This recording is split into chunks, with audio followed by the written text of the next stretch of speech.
Cette diète imite les effets du jeûne. Quand le corps est privé de nourriture, il commence par puiser dans les glucides qui se trouvent dans le foie et les muscles.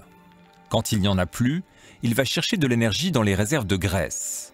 Le foie transforme ce gras en plus petites molécules, les corps cétoniques, qui vont alimenter l'organisme, mais surtout le cerveau, qui ne survivrait pas à une pénurie. Le cerveau fonctionne très bien avec des corps cétoniques. Avec un régime riche en gras et pauvre en glucides, on obtient le même effet. Le foie fabrique des corps cétoniques à partir des aliments. Il complète, si besoin, en déstockant le gras corporel.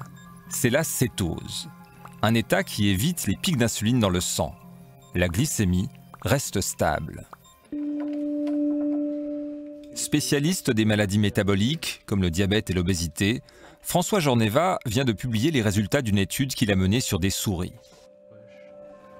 On utilisait des souris qui étaient nourries avec une diète contrôle, comme celle-ci typiquement, et des souris qui étaient nourries par une diète cétogène, qui est une pâte en réalité qui contient essentiellement du lard et du beurre, donc beaucoup de graisse saturée mais très peu de protéines.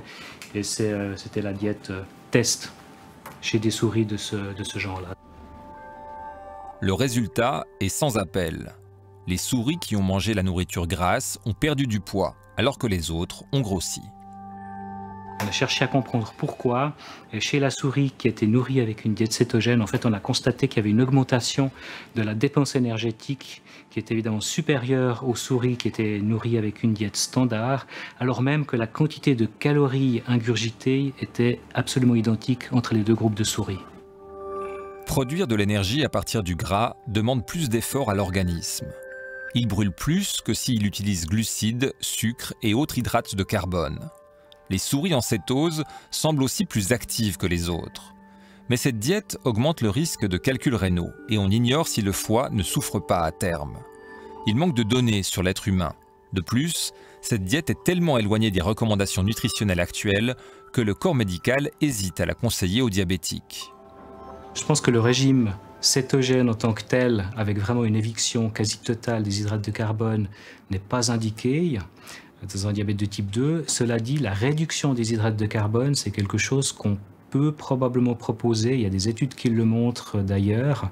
Ça permet en général d'éviter les excursions glycémiques, c'est-à-dire que le sucre monte trop après l'ingestion d'hydrates de carbone. Évidemment, c'est surtout ce qui est sucré qui va faire monter le taux de sucre.